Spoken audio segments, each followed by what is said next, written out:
Picked the wrong week to quit sniffing glue.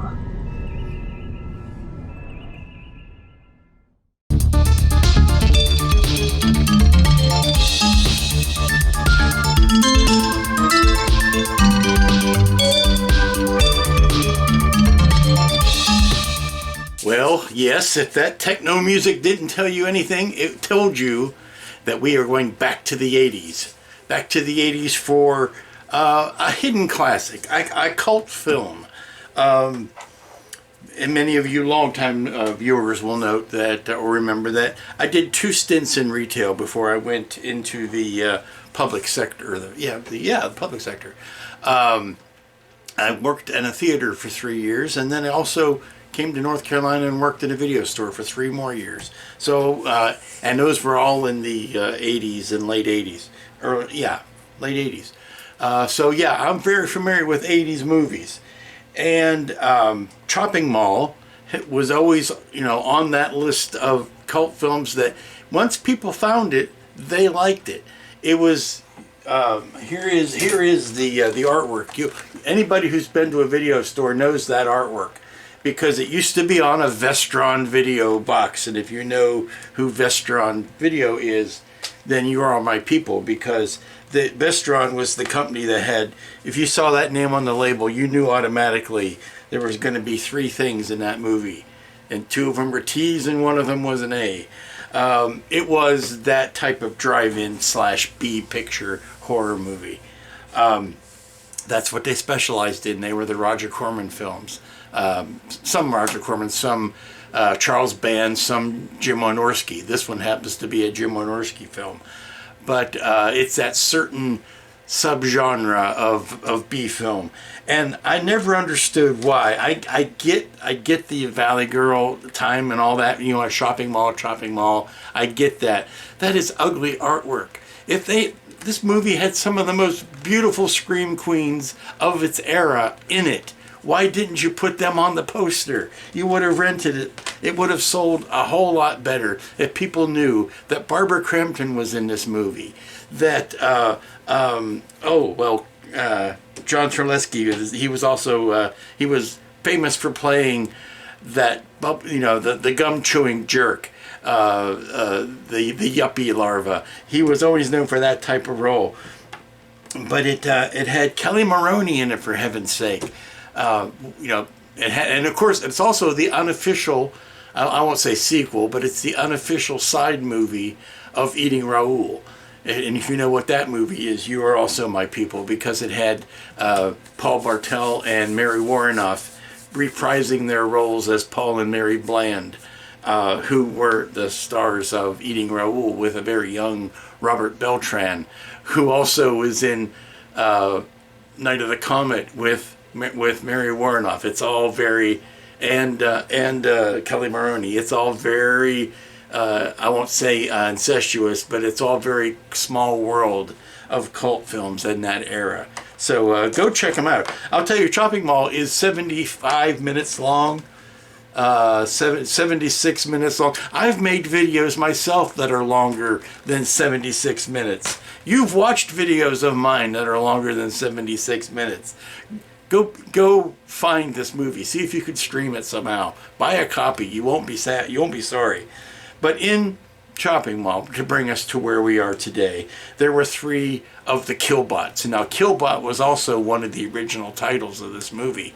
It was the working title for the longest time. There was promotional art and everything done that said Killbots, and for some reason somebody did a focus group and they thought Chopping Mall was a more clever title. I learned all of this from making of stuff that's on the Blu-ray. If you really want to find out about making a low budget film, pick up the Blu-ray and listen to the making ofs. There are 3 commentaries on this thing, so you will learn more about this movie than you probably ever wanted to know. But give it a watch. If you're not familiar with it, you will be a convert. If you are familiar with it, then we need to get on with building this kit. There were 3 of these robots. Now, only one of them was a fully functional hero robot, and the other 2 were kind of drugged behind on ropes.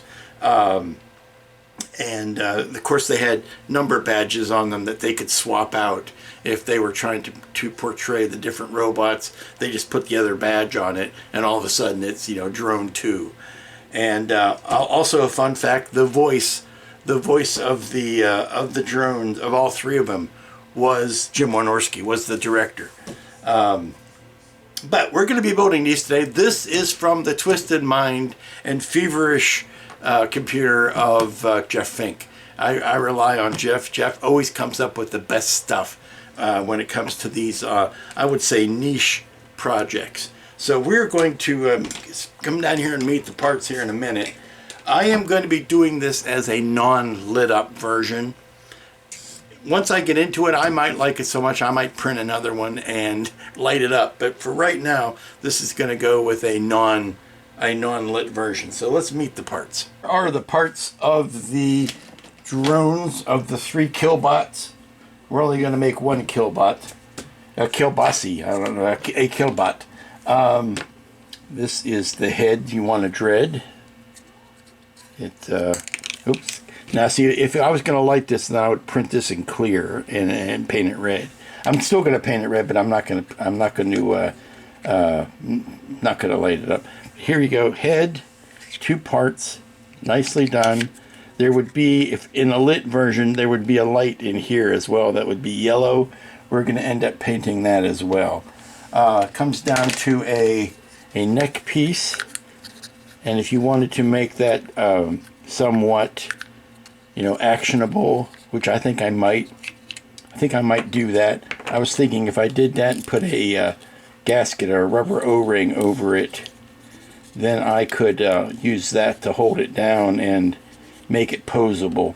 Not that I want to make my toys, you know, make it look like a toy, but if I could put a pose on it, I could do that at the neck, and I could do it again at the waist.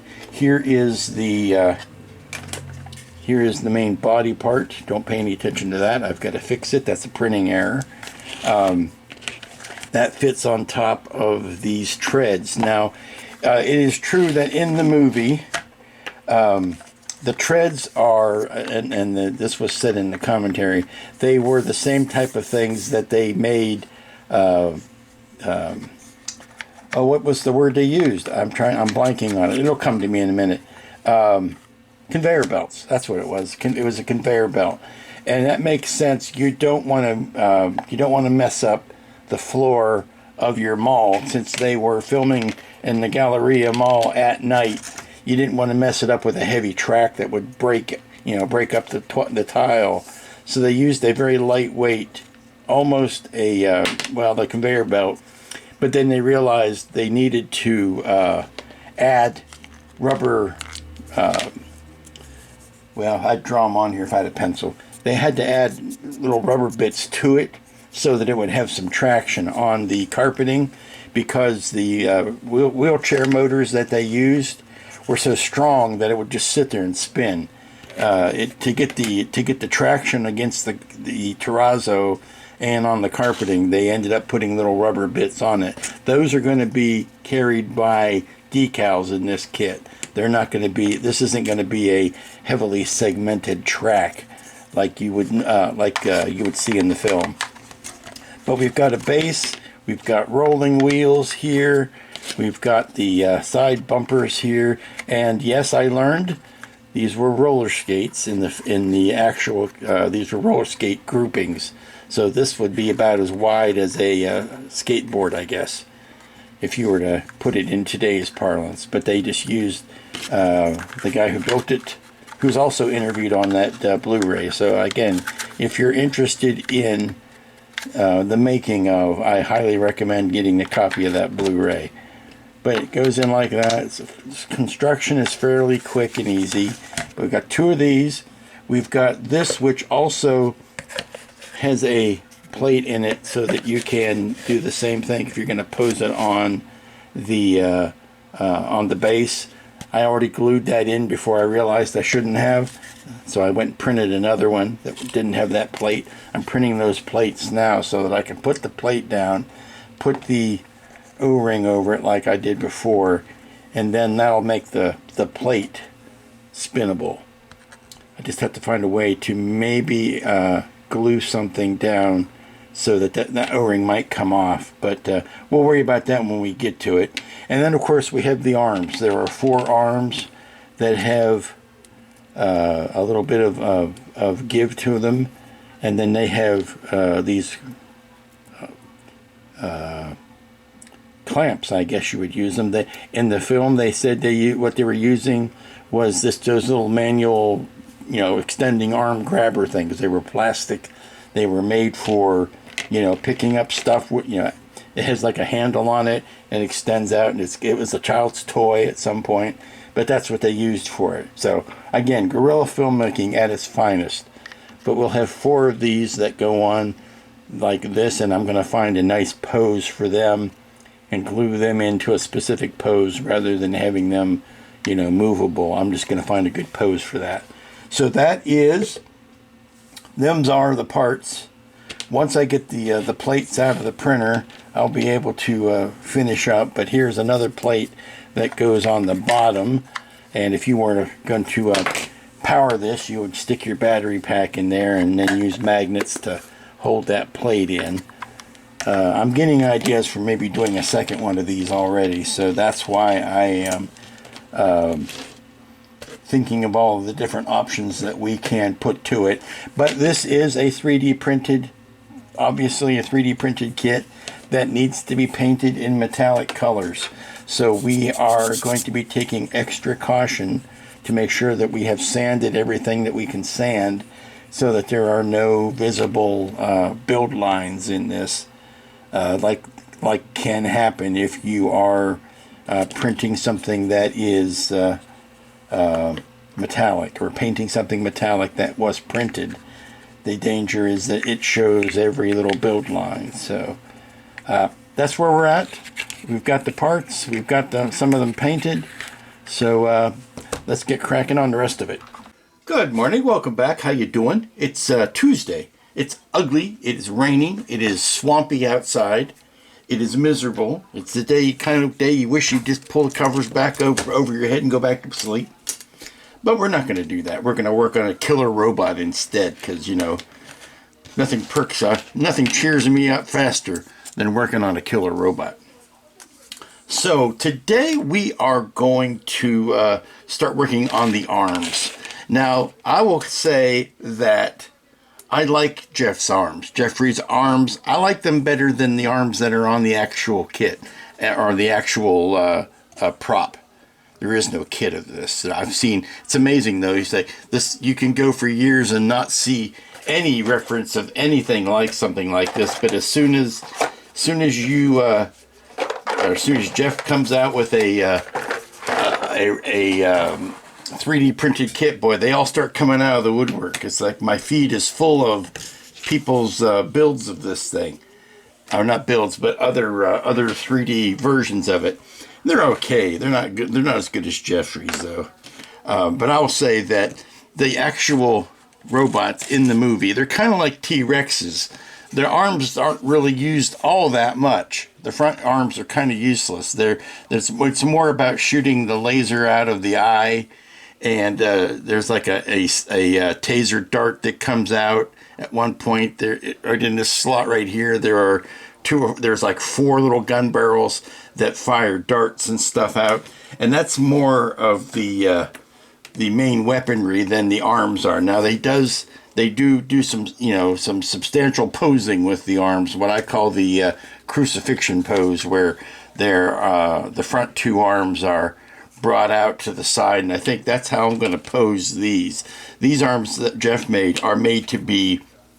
They're not made to be posable in the way that you can pose them over and over again.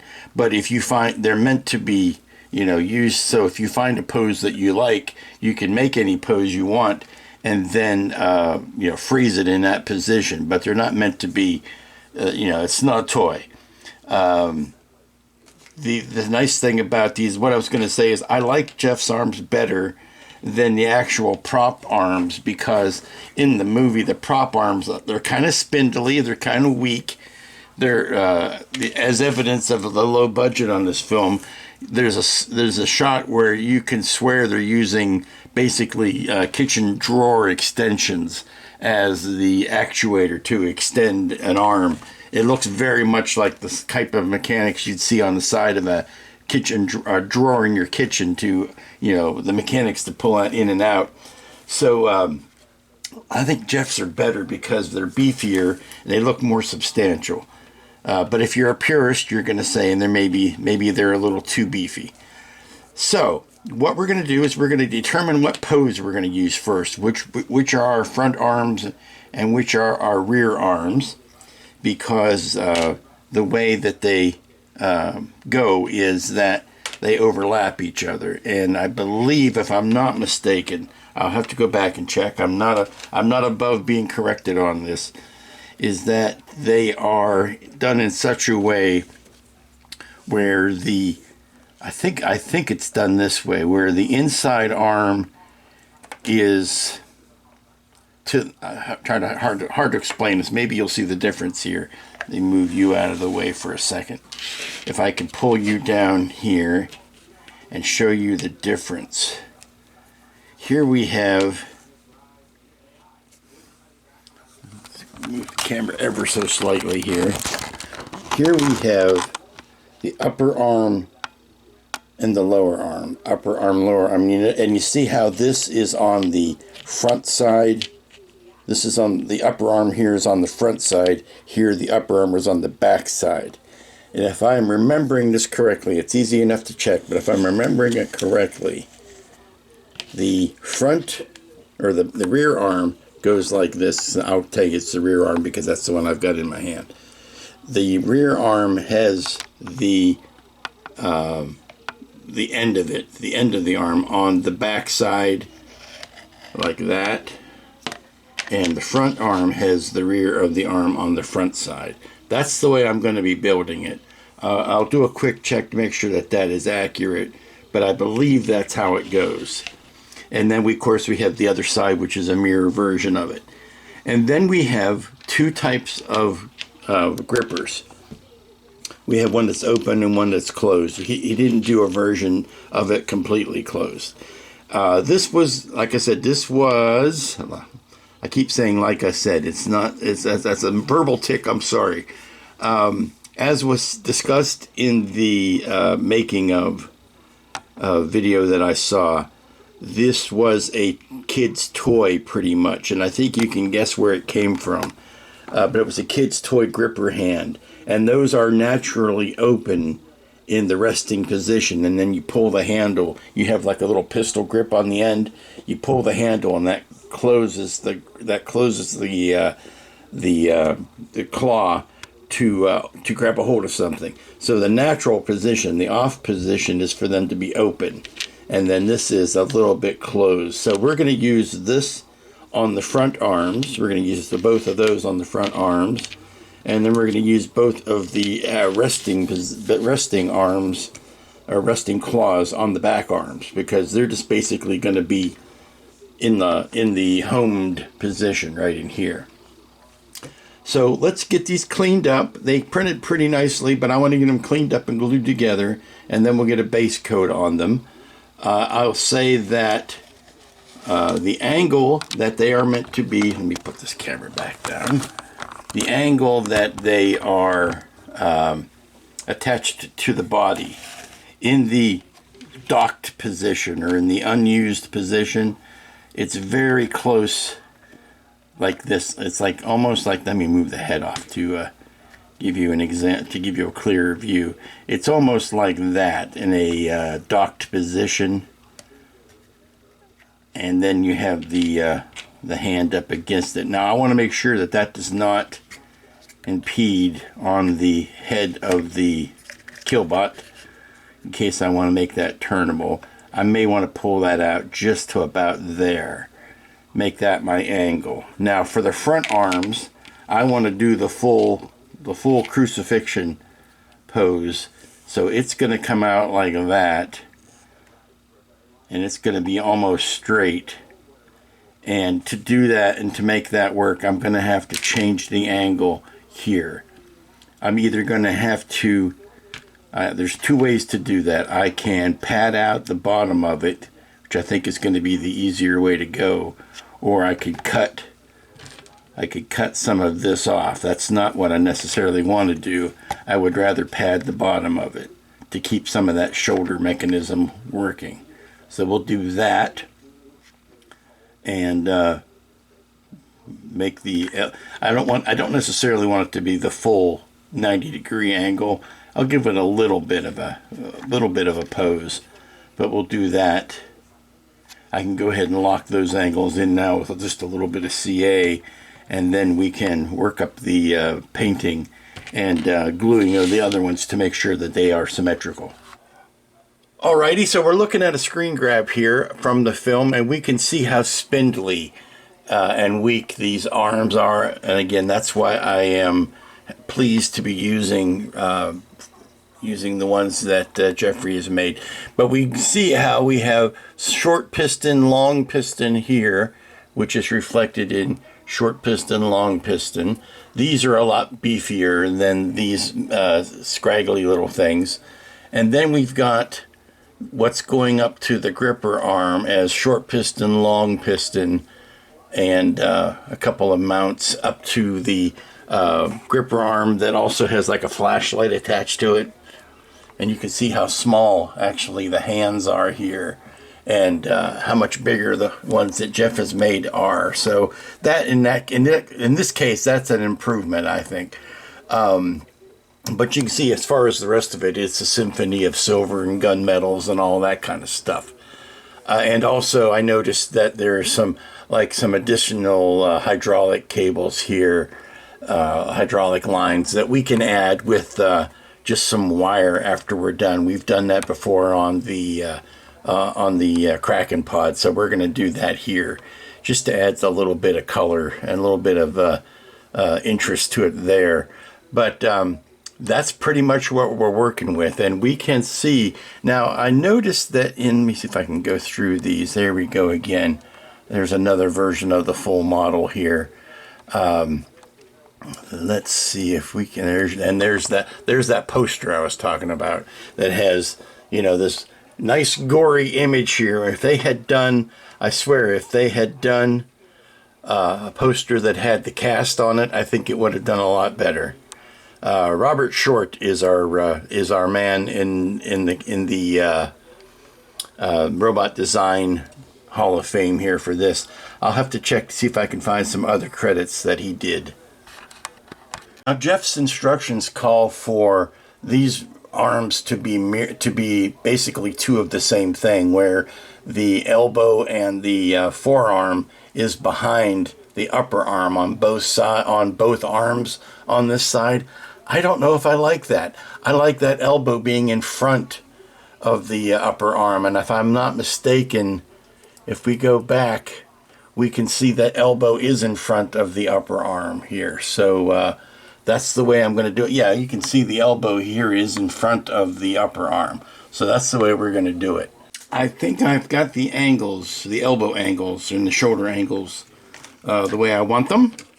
I did put a little bit of blocking underneath that. I didn't want to have to carve too much off of this, so I figured just a little bit of blocking underneath there would force the would kick the shoulders out just enough. It's very cumbersome to work with it this way, but that would gets it out to about there on both of the front arms.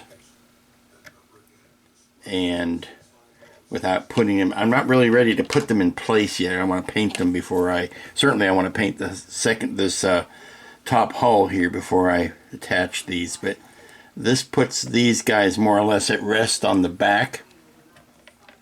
And I wanted to make sure I had swivel room. If I want to make the head swivel, I want to make sure that these back arms were not being impeded by that, and they're not. Or the head isn't being impeded by the back arms. So we're just going to sit these, kind of lay them in the slots for right now, if they will cooperate. This one will not. I don't know why. There you go. Okay, so that's kind of sit with the arms up at attention, and then these ones are going to be more out. Yeah, I like that. I like the way those are looking.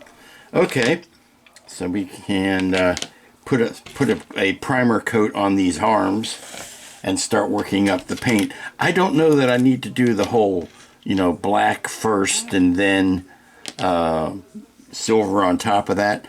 I think we'll just start with a nice gray and then work our way up to our silvers. It's not really going to be a high chrome. I noticed a lot of chrome on these. Maybe in some of the pistons there was a little bit of chrome, but it was mostly gunmetals and burnt metals, things like that, that we can use without going into the hyper chrome area. I think I am ready to glue the head parts together. I kind of like what I did here on this neck. By putting a flange underneath there, I can spin this head on the neck. But I need to make sure that I am happy with that before I glue everything together, because once this is glued, it ain't coming apart. And then we can, we put this part of this clip over the back, and then we can putty up this around the side here and clean up that joint. Spending a little time putting the head together, trying to get my head together. You know how that is, particularly on a rainy Tuesday. And I'm particularly glad in this instance that I did not try to light this and or put the clear visor in, because that's a bit of work getting that. I mean, it fits very nicely, but you kind of have to hold it in there and get messy with the CA. And on a clear part, that would have been a whole lot more noticeable. Now, this is going to be painted, and I'm not really worried about the little bit of splash of CA on there, because a little bit of red paint will take care of that. Notice that there's some gappage between the top and bottom where, resin printing, trying to get two parts to mate up perfectly is never going to be an easy thing. This back area here I'm not worried about, because that gets covered with this clip. But these angles here I'm going to have to do a wee bit of puttying on. And this has got some gaps in and around it. I'm thinking what I want to do maybe is just do a light coat of 5-minute epoxy and push that on there and let it splat, let it googe out around it, and then trim that down rather than trying to put it in there and then doing a neat job of putting any sort of well, I could use a little bit of tulip, but I don't want to start relying on that too much. I just think maybe a 1-minute epoxy, just a little bit on here, butter this up, slide it on here, and then clean off the excess. We're going to continue to bounce around on this little bit of a build here, because there's not all that much to do with it, but while some parts are drying, other parts can be tended to. And now we're going to turn our attention to the tracks. Now, I'd have to do, break out a little bit more brain power than I possess at this point to tell you which came first, chicken or the egg. You can always go by the movie release dates, but that doesn't always mean, they were thought of first, or which one had the idea first, or how long was something in development, or that kind of stuff. All I know is what the result that you see. And the result that you see on this particular track design is that it was very popular for a while. You have these drones using this track design. You have Johnny Five using this track design. You have the Lost in Space robot from the movie using this track design, not the TV show. Although the TV show did have treads, they were more like traditional tank treads. They weren't this triangular design. This guy on the side. This is something that was very hot for a while. Wall-E has this design after a while. But this was the tank tread design. Like I said, I'm not going to point fingers and say one of them copied the other. I'll just say it's that interesting phenomenon where you start to see a lot of the same you start to see a lot of the same designs pop up at the same time. And again, this is, I'm taking the parts off of the side here to show you how this was constructed. This is, and these parts I'm leaving on because they're not coming off without me breaking it. But you have basically, and this was described in the making of as roller skate wheels. Roller skate, I don't know what the term is for, are they called a chuck? I'm not sure. When you have a combo of a pair of roller skate wheels, and nobody has a brand new key, but these got a brand new pair of roller skates. But that's basically what you have here, running down the side, and then you have the big drive wheels, and then the conveyor belt, like I said. I'm going to go ahead and glue these bits on because they're not coming off. They're fine. I could slip the belts over them. What you do is you put these in, you slip the belts over, and then you put the drive wheels in because the belt is, the way it's designed, it's too tight to actually stretch the belt over top of it. But neither here nor there. We're going to get those pieces on, and then I'm going to show you what I've done. I did this in the neck. I'm also doing it here, where this is the plate that goes right there. I can glue that down, and that'll give me my turning ability. But what I want to do now is I've taken this little bit of brass tubing, and this is the piece as is printed. This is the part that goes up in the bottom. I want to glue this, CA this, not to this. I don't want this to touch. I want this to be able to turn. What I want to do is glue it to the inside tube, and that'll hold that down, and that'll give me my ability not to turn this into a toy, but to do a little bit of posing just like this. A little bit of posing isn't going to kill anybody. Doesn't turn it into a toy, but we're going to do that bit, and then we're going to sand these up. I am noticing print lines starting to come back up through the paint. Going to happen depending on the angle at which you print these things as to where your print lines are going to show back up. Not worried about print lines on here because this is the only bit that shows, is this outside edge. But I am getting a bit of a print line here. Now I oriented this when I printed it so that any lines that might show up would be perpendicular to the front of the kit, or the front of the design of the robot, and therefore could be dismissed as production lines. This should be a nice smooth front. We're going to do a little bit of sanding here, and then put another coat of filler primer over it. But you can see a lot of the step lines there. I had just changed the FEP on my printer, and I am noticing, well, I changed it after I did these, so maybe the FEP was getting ready to give out, and that's why I'm seeing these lines. There are more here than I thought there were when I first put the paint down. But we're going to try to take care of that. Now again, a lot of that's going to be covered with this piece. So these are the only ones I'm really concerned about. Coming up on the end of the day's work, and everything has had another coat of the primer filler on it. We've got the putty in that joint there. We're going to let that dry and maybe go another round there to fill in that crease. We've got the joint here at the neck so that we can spin that. We've got the joint here at the waist so that we could spin that.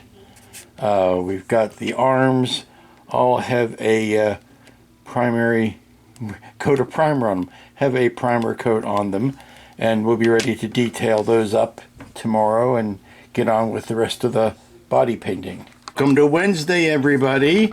Another day, another Dalek. No, it's not a Dalek. It's a sentry droid. Yes, you can be forgiven. Rolling killer robots are a dime a dozen, and they all share similar characteristics. But you know me, I can't resist a good template. And what I need to do today before I can start finally painting on this thing, which I am chomping at the bit to do, is I need to mask off certain areas of this. There are indents and then there are raised panels. And there's basically a two-tone look to this. It's sort of a gunmetal and then an aluminum or a not quite a bright, it's not a bright chrome, it's not a bright stainless steel. It's maybe a burnt metal of some sort, and I'm going to go through maybe this pale burnt metal and or this jet exhaust. That's a good color. But there's a definite two-tone look to it, and we have to mask the one tone off of the other tone. So that's what I'm doing. Plus there are decals that go here and here that I need to paint white behind so that I can put the decal over the area, and then still you can see the decal once you put it on, because I can't print white toner. So I have to paint the white behind there first. So we'll paint the areas on the recesses, mask them, and then we will paint the overall body color. So that's what's on the menu for today. I've got a little bit of putty drying here, a little bit of a tulip drying on the back of his head. I've got the neck joint settled in like that. I've got to glue in the hip joint here, and then we'll be able to use that to articulate his waist there. I also need to finally get around to painting on some of these arms. There we might see a little bit of chrome on a piston here or there, just to bring out a little spot of color. I need to take these tracks off. The tracks have a decal of the tread pattern that will go on top of that. So they need to be painted a good basic color so that that decal can go on. And here you can see the last of the white spots. So the trick to getting these on and off, because this Jeff has made a wonderfully tight fit for, is that you have to put the gears, these guys, you got to pull them, you got to put them on after you've got the track in place. The track does not, well, look at me making a liar of myself. The track does not want to come off. See, you got to kind of live with these. These will get a nice gunmetal look to them, but those will be put on last. This has already been glued on. This has not. I can take care of that this morning. But yeah, we're finally ready to start seeing some paint, which is fine because it's another pug ugly day outside, and there's not going to be a lot of fun in the sun. I can't do any yard work. Oh darn. So we're going to stay inside and play with our killer robots. And the power's out again. No good reason. Not even storming today. Fairly blue skies. Maybe they're doing some sort of maintenance. But yeah, just getting the groove on, getting the airbrush cleaned out, getting the stuff ready to be worked on, and the power cuts out. So pick this back up when we can.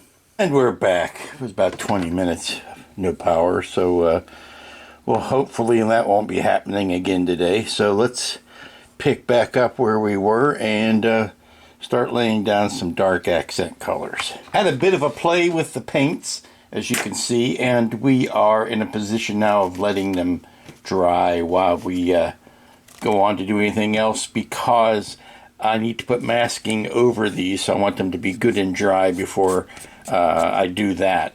And then we'll do a brighter silver over top of the rest of this. We'll mask, I'll put some like regular painter's tape over these guys. Also, I put the white areas in where those templates need to go. So yeah, we're at a pretty good spot here. Everything else is going to happen in its own good time. I can sand up a little bit more of this rough, the rough putty.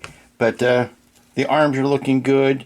The thing about metallic paint is it really makes the chicken skin pop back out.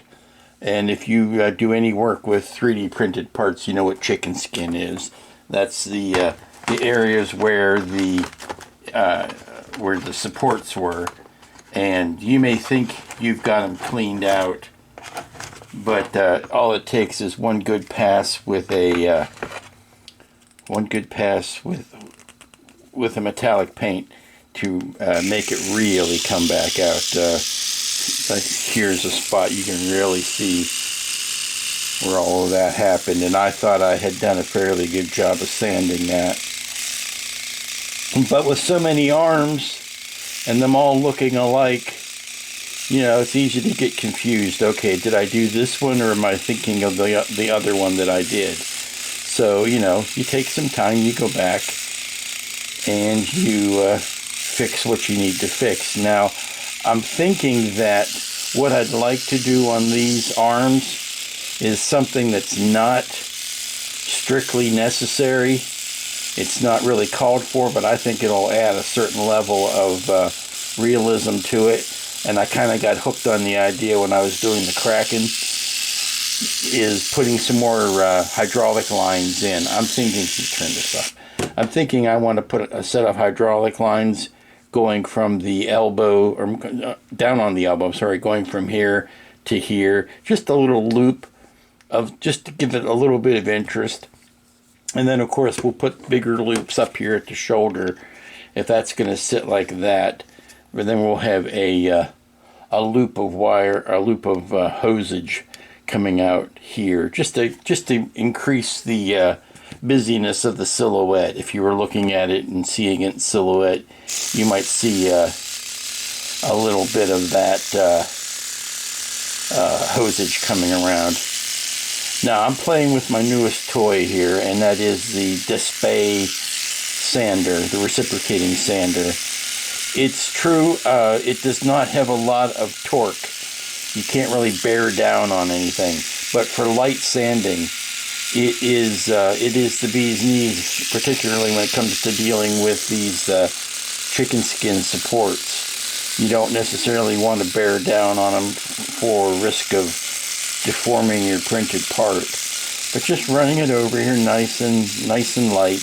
It comes with a number of different grades of sandpaper and a number of different heads. So if you really want to get into a tight area, this is not a commercial, but if you want to get into a tight area, you would do something like that.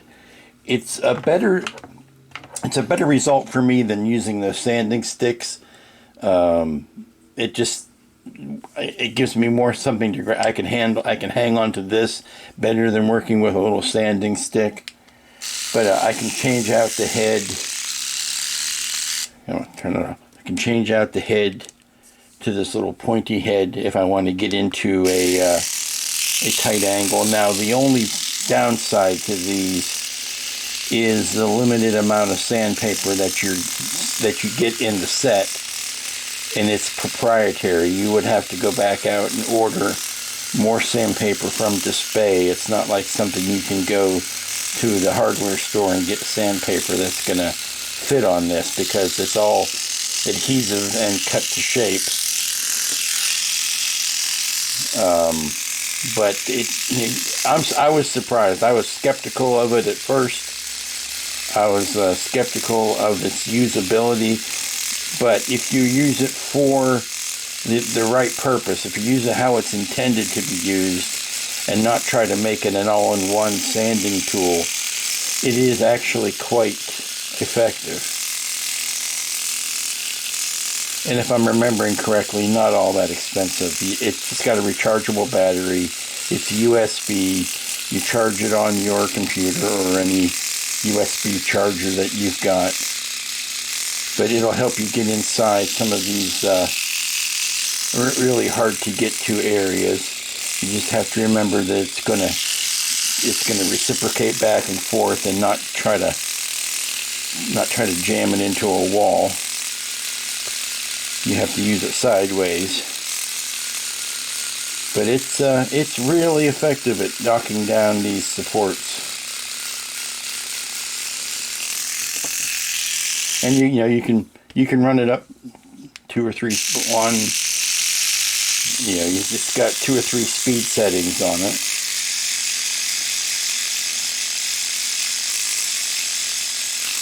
But the combination of this and the metallic paint showing off your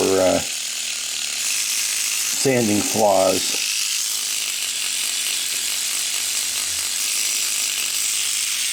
Makes for a pretty good time. Okay, something's happening here that I don't quite like. Maybe you can spot it. Maybe you're thinking the same. Too metallic. Too shiny. I wanted a gray metal, but I don't think I like the aluminum that I've got here. This is believe it or not, none of this is chrome. It's actually dull aluminum and other colors like that in the Vallejo metal color line. I'm having a hard time with it. I'm not enjoying it. Oddly enough, I like these treads, even though I have got a decal that needs to go on there first before they're done. It's almost as if I want to go back to a bluish gray, and then put a mist of a metallic over top of it, just to give it a little bit of a shine. But I can't say that I'm enjoying the metallic as it is. So I'm going to walk away, scratch my head, come back to it in a moment or two and see what I can do about it. Don't know how canon it is, but I like this better.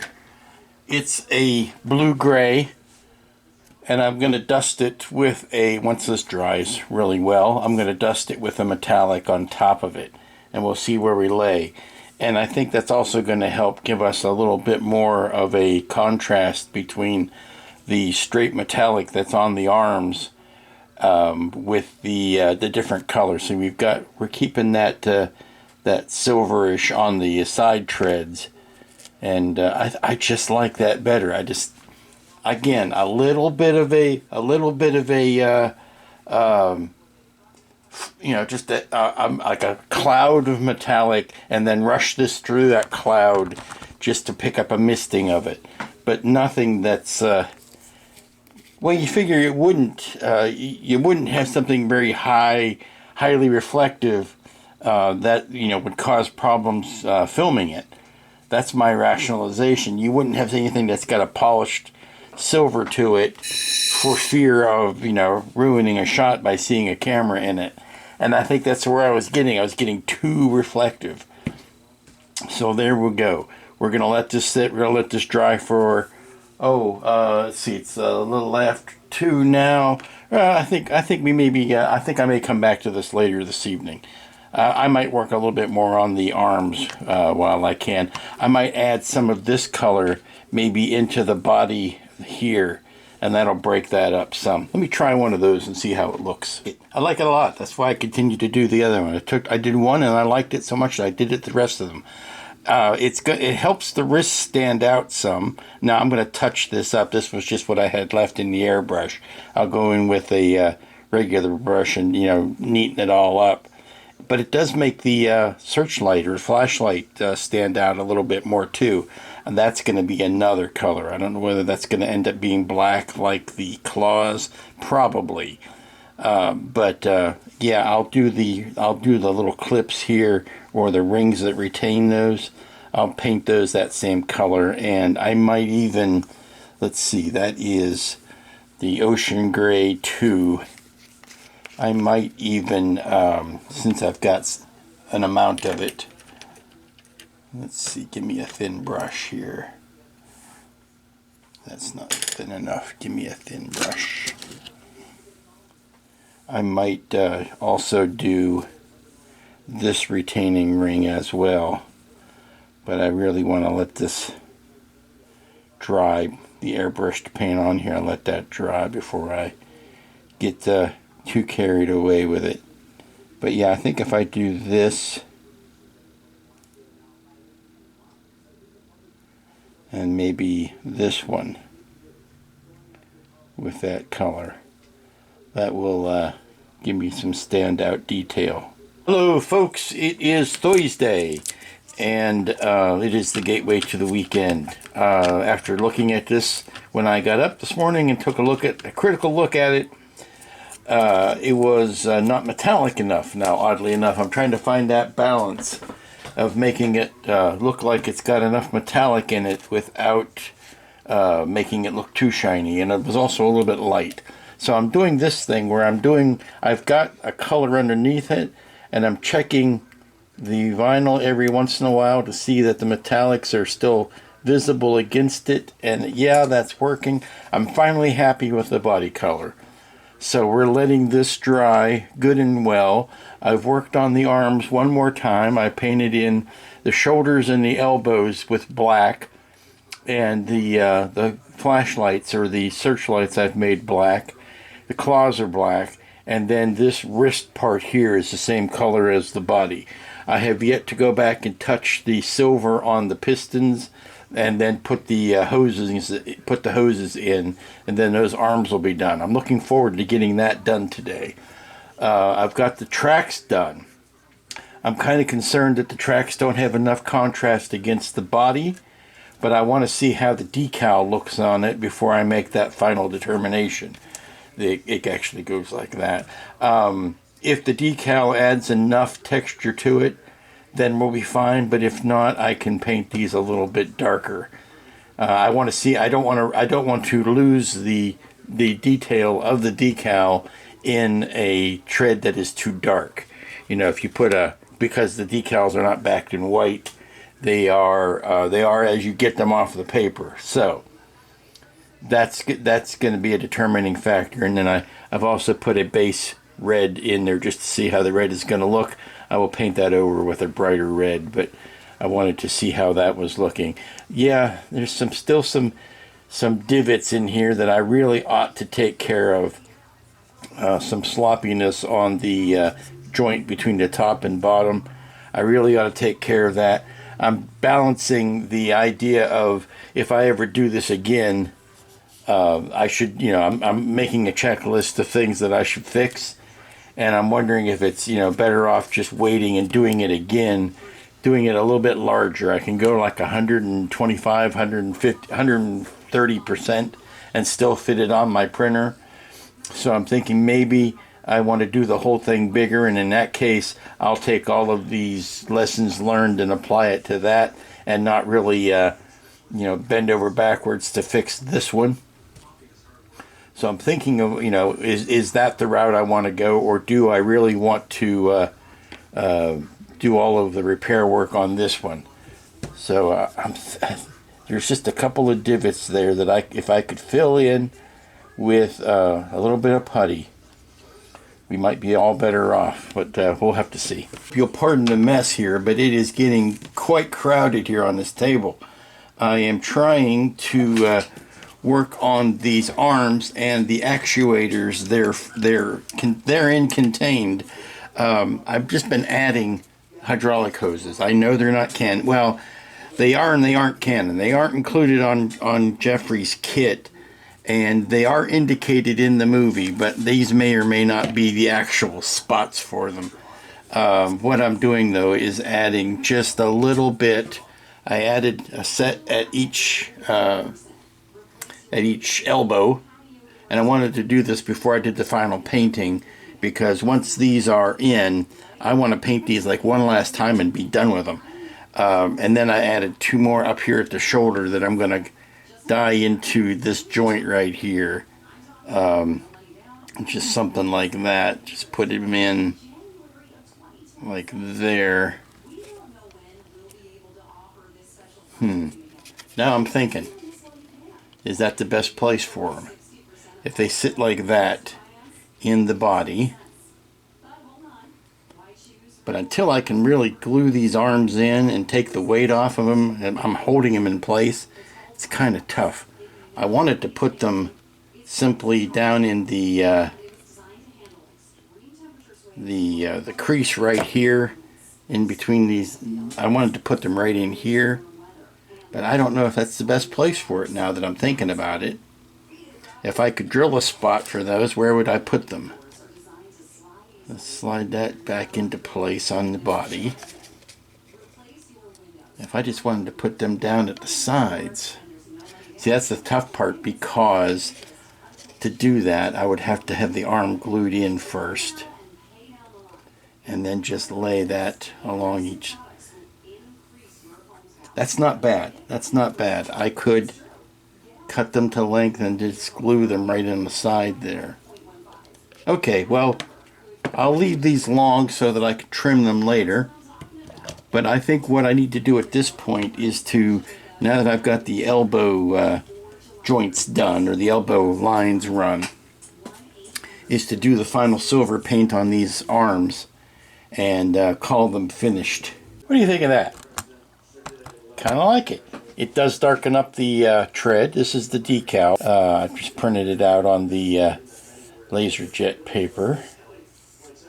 It does darken it up. I was afraid the tread was too similar in color to the body and not giving me enough contrast, but I center it on that.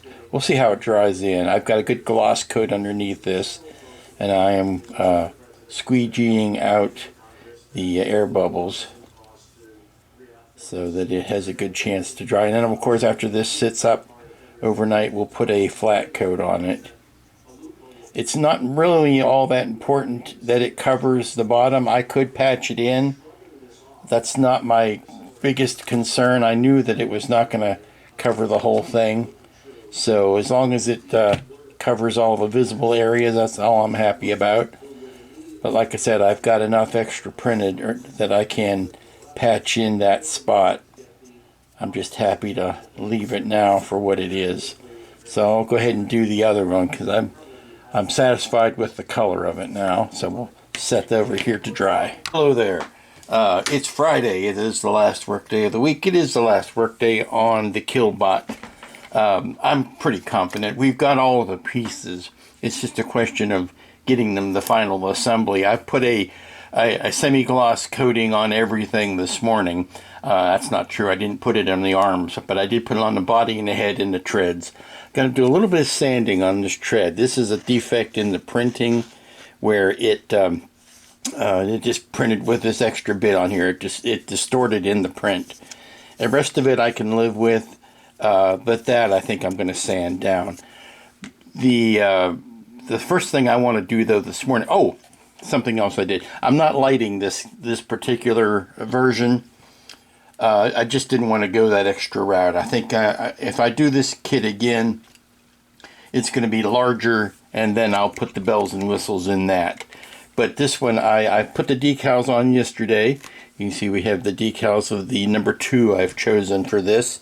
And I've put in some white stock behind the headlights. Now, were I to light this, you would stick a bulb in, or 2 bulbs in behind there.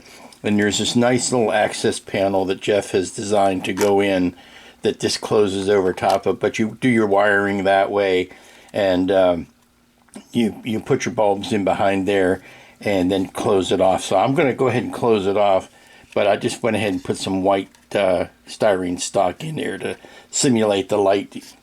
And so the next thing to do really is to put the arms on here. I'm thinking I want to put the arms on before I put the... Do I want to do that first, or do I want to put the arms on first? Because this is another one of those joints. I've got a ring here that's glued to the post, but allows this to turn so that when it's joined up with the top hull, this will still be allowed to turn. It's sort of like what I did with the head, same principle. But I think I want to go ahead and work on these separately. So, well, yeah, I think it's going to be easier. I think it's going to be easier to work on the top without having the bottom attached to it. Because basically what I need to do next is to glue in the arms and then feed the tubes into the arms, cut them to length, and then feed them down, and then we'll be able to glue this on top. Once we've got that glued in on top, then we can set the whole thing down on there as a final piece of construction. We can work on the treads separately. We can add these and then the wheels that need to go in, and then we treat that as a separate bit of construction, and then put the whole thing together. And here's the last of those panels. So if you wanted to make a battery compartment out of the bottom, you'd stick your battery in there and then put magnets on this to close it off. The arms are in place. The little tiny bits of tubing are in place. I did cut off a substantial length of each of those. Better to have it too long and trim it down than to come up short at this final stage of construction. So yeah, maybe a little wasteful, but it's not like that this black wire is endangered or anything. I think we've got plenty. I'm going to hold off gluing the head down. I wanted to make sure that there was plenty of clearance on those shoulders, and there is. I want to touch the head one more time before I glue it in place, and it's going to be easier to deal with it before you glue it. And looking at the body, there's some places where the black paint got nicked. The body paint got nicked. I can touch those with a brush, but we're going to set that to the side right now, and we're going to work on the roller wheels. We're going to put the belts on and glue the gears in. These guys, we haven't seen them for a while, but they're here. These guys, we're going to glue those in. But before we do that, I want to sand that one track and get it shaped a little bit better, so it's ready to go. This one is ready to go. The other one is the one that's the problem child. This one is going to go on this side like that, and then we put the gears in. But let me get the sander out and work on just that edge. So the base is almost finished. The lower half is almost finished. I've got the treads on. I've got the side, the gears put in. Got the tracks on. Got that track sanded. Put the straighter edges towards the outside. I think they show off a little bit better that way. And all that's left to do really is put this bottom plate in. I think I might hold off on that just for the time being, in case I want to stash any goodies in there.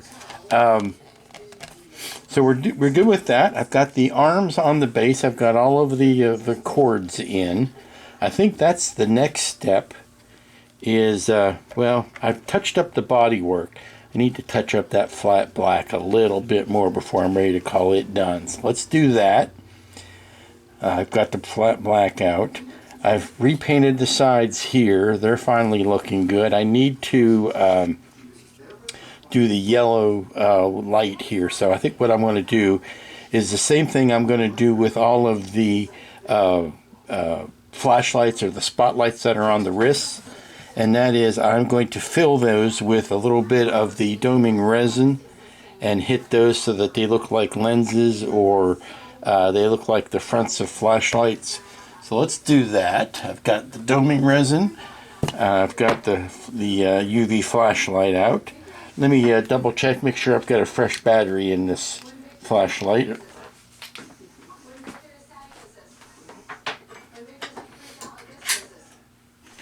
Luckily it comes with a charger and another battery so that you can swap them out as needed. Yeah, that's nice and strong. Okay, so use that.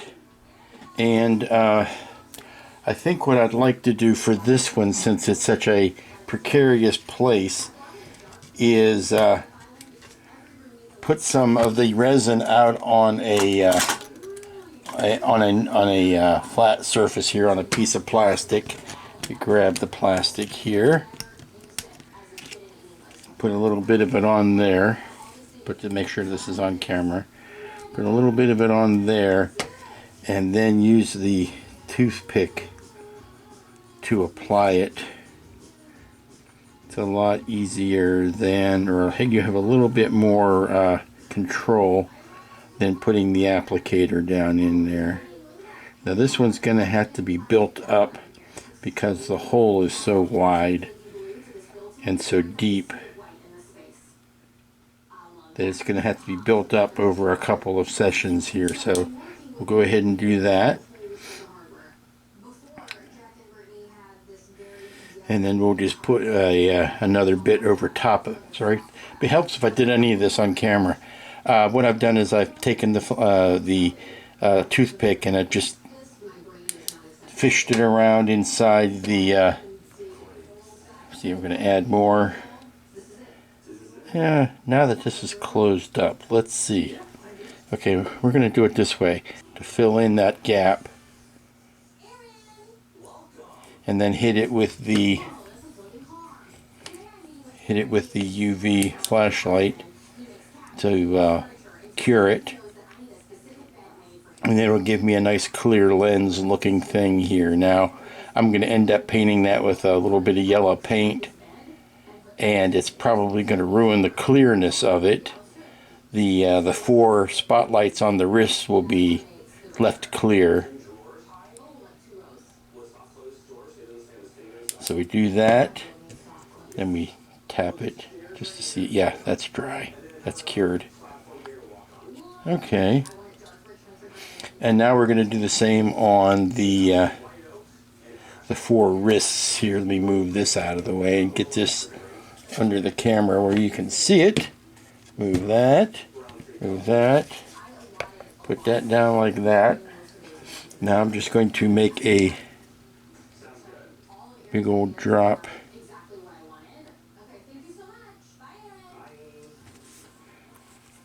We might have to do these in multiple passes because that's such a big area to fill. We'll see. I'll try one and then we'll see if that's going to be enough. It turns out I did have to do this in 2 stages. The first stage, the liquid just settled down into the barrel and it didn't fill the front of the barrel, so a second application was necessary. But that's okay, that's fine. We'll do it twice.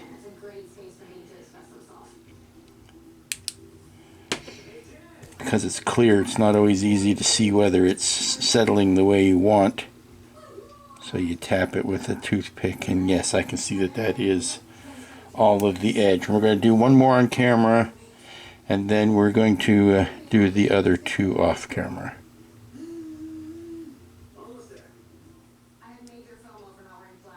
Okay. Again, I don't want to fill this whole thing up and then hit it once, because you end up with uncured doming resin behind your cured resin, which is kind of like leaving uncooked cake in the middle of your cake, or raw pizza dough in the center of your crust. You just don't want it. Okay, now we'll put another drop on top of it.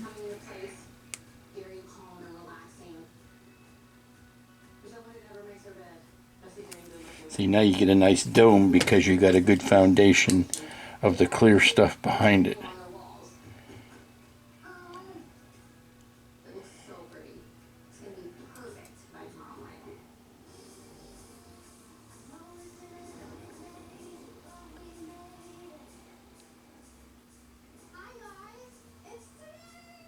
And if you're neat and clean about it, you end up with a nice looking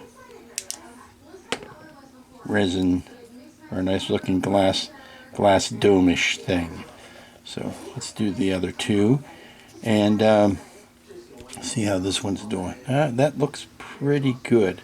Okay, almost ready to put the final stages together. And it all comes down to this, ladies and gentlemen. I am ready to do the last bit of construction, which is to glue the head onto the body. And the body has been glued to the waist. I can do a little bit of this because of that joint. We'll be able to put the head on, and the head will do a little bit of spinning, so we can get something like that out of it as far as a pose. Before I put the head down permanently, however, I do wish to go over the visor one last time with a little bit of the red. Now, I've gone over this with several reds and several different oranges in an effort to brighten it up and make it look menacing. It is not lit. Were I to reprint this slightly larger, maybe 130%, something like that, of this size, then I would either use a clear piece of styrene and shape it to this curve, or print it in a clear resin, but that is still a mystery to me, how people are able to print in clear. I've never been able to get it to work. So I've got one final red glossing over this. I want to, now I need to take the black and do a little bit of touch up along the perimeter of the visor with the tiny brush, the tiny detail brush. And then we'll be ready to glue it in place. I'm thinking that I need to use a gloss paint on that because it would be a you know, a visor or a headlight or something that would be in gloss, and it makes a nice counterpoint to the flat finishes we have over some of the rest of the droid here. And if I, particularly if I use a flat black here to paint in the alcove where this visor is, then the gloss will stand out even more. I'm just making sure that I wipe off anything that might spill out over the edge. It's tough to do. Let's try to do this on camera and still see what I'm doing. I don't have my magnifying goggles on, which is what I should be using. See, the nice thing about the having a satin finish over the whole beastie, the whole robot here, the whole droid, is that I can quickly wipe off any paint that goes where it ought not to go.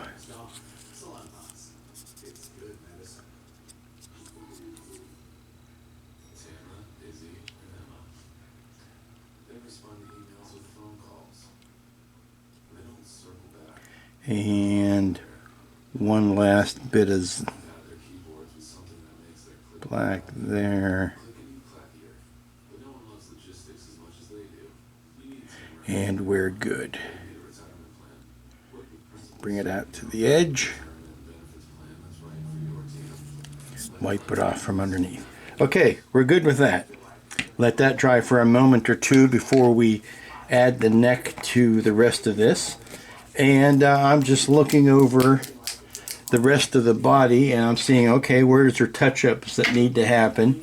I see some silver touch-ups that got scuffed when I was adding the arms to the body, and I think it's best to try to do that one more time here before I add the head.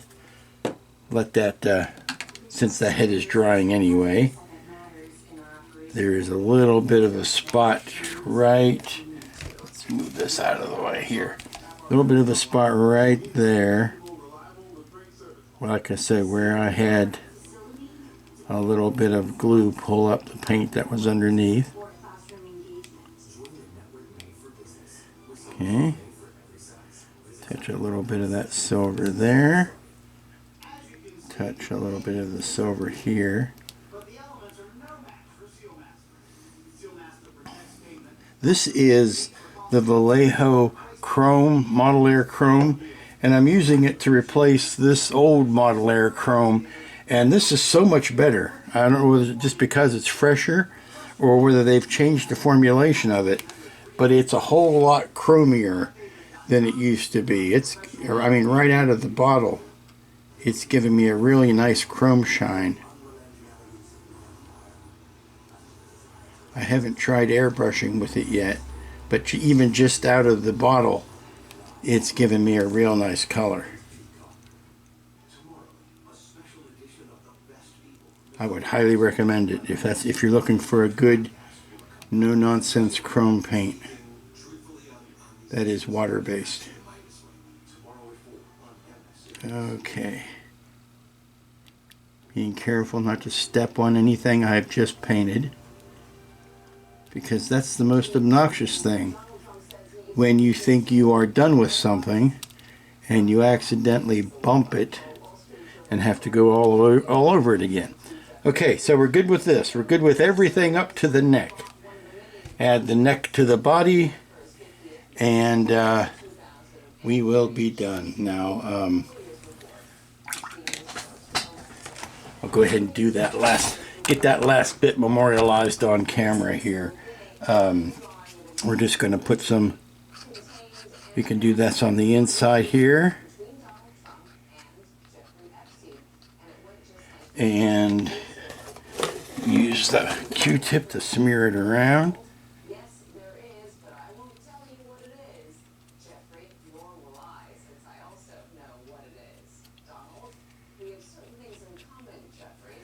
Okay, and ready to, there you go, right down. Okay, we're done. That's it. Oh, I lie. I got this panel to put on the bottom. I thought I was done because I'd forgotten all about it. But this panel is, like I say, if you're going to light this thing and you're going to get all elaborate with it, I would use this panel as a battery compartment underneath the bottom, and you could attach it with magnets. But I'm just going to pick this up and hold it in place just like that. There we go. See, that's stuck. Now we're done. Now we are ready to terrorize the Galleria.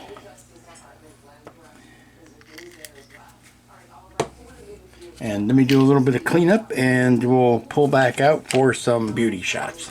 Because, you know, you had glamour shots at the mall, so why wouldn't you use a glamour shot of the Killbot?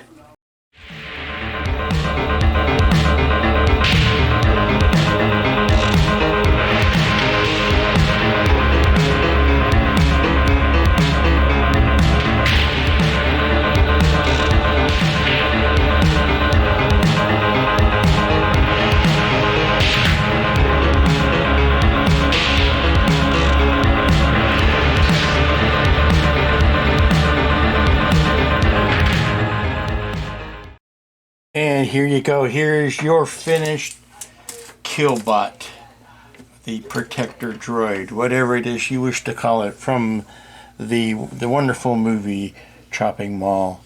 A fun little build, and really one that shows you what you can do as far as if you wanted to size this up, size it down, make multiples of it, all the good things you can get out of a 3D printed kit, plus have some limited mobility without turning it into an action figure. And of course, we could do an elaborate version and light it, but that wasn't the goal for this build.